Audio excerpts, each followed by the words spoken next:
அண்ணாமலை செய்த நெகிழ்ச்சி சம்பவம். ஒட்டுமொத்த குடும்பமே சொன்ன வார்த்தை. தமிழக பாஜக முன்னாள் மாநில தலைவர் அண்ணாமலை எந்த ஒரு அரசு பதவியிலும் இல்லாமல் மக்கள் பிரச்சினைக்கு குரல் கொடுத்து வருகிறார். பல உதவிகளையும் மேற்கொண்டு வருகிறார். அந்த வகையில் ராமநாதபுரம் மாவட்டத்தை சேர்ந்த அரசத்தூர் பகுதியை சேர்ந்த சுப்பு என்பவர் கடந்த 26 ஆண்டுகளுக்கு முன்னதாக கட்டிட வேலைக்கு பஹ்ரைன் சென்றுள்ளார். அவரது பாஸ்போர்ட்டை வாங்கி வைத்திருந்த நபர் இறந்ததால் இந்தியாவுக்கு திரும்பாமல் கஷ்டப்பட்டு வந்த சுப்பு கடந்த சில தினங்களுக்கு முன்னதாக உயிரிழந்துள்ளார்.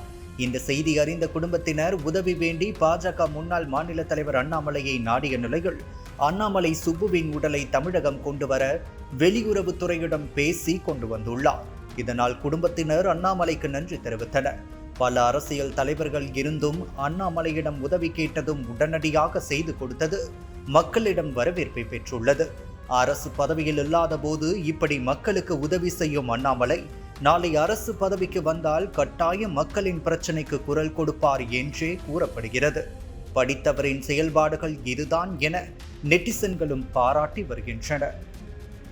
ராமநாதபுரம் மாவட்டம் திருவாடனை வட்டம் அரசத்தூர் கிராமத்தில் வசிக்கும் சுப்பு மகள். நாங்கள் 3 பெண் பிள்ளைகள். எங்கள் அப்பா எங்களுக்காக படித்து பெரியாளாக கிளம்புனாங்க. பஹ்ரைன் நாட்டுக்கு கட்டட வேலைக்காக சென்றிருந்தார்கள். சென்று 29 வருஷம் அங்கேயே இருந்தாங்க. இந்த ஆதாரங்கள் எதுவும் ரெனியூல் பண்ணாதனால அங்கேயே இருந்துட்டாங்க. ஆனால் எங்களுக்கு எல்லா உதவியும் செஞ்சு எங்கள் பிள்ளைகளை படிக்க வச்சு பெரியாளாக கிளம்பு எல்லா உதவியும் செஞ்சுக்கிட்டு தான் இருந்தாங்க. திடீர்னு முடியாத காரணத்தினால இறந்து போயிட்டாங்க. உடம்பை கொண்டு வரக்கு எனக்கு ரொம்ப கஷ்டப்பட்டோம். முன்னாள் பாஜக மாநில தலைவர் அண்ணாமலை அண்ணா அவர்களின் பேரில் வந்து செஞ்சோம். உதவியின் பேரில் எங்கள் அப்பா உடம்பை கொண்டு வந்து இன்றைக்கி இறுதிச் சடங்கு கொண்டு வர்றதுக்கு அவங்களால நிறைய உதவி செஞ்சு நாங்கள் பயனடைஞ்சிருக்கோம். இதனால் அவங்களுக்கு நன்றி செலுத்துறதுக்கு நான் கடமைப்பட்டிருக்கோம். என் குடும்பத்தின் சார்பாக அவங்களுக்கு நன்றி செலுத்துகிறோம். இதை நாங்கள் மறக்க மாட்டோம். எங்கள் அப்பாவோட உடம்பை பார்க்குறதுக்கு வாய்ப்பு ரொம்ப நன்றி. அண்ணாமலைனுக்கு ரொம்ப நன்றி.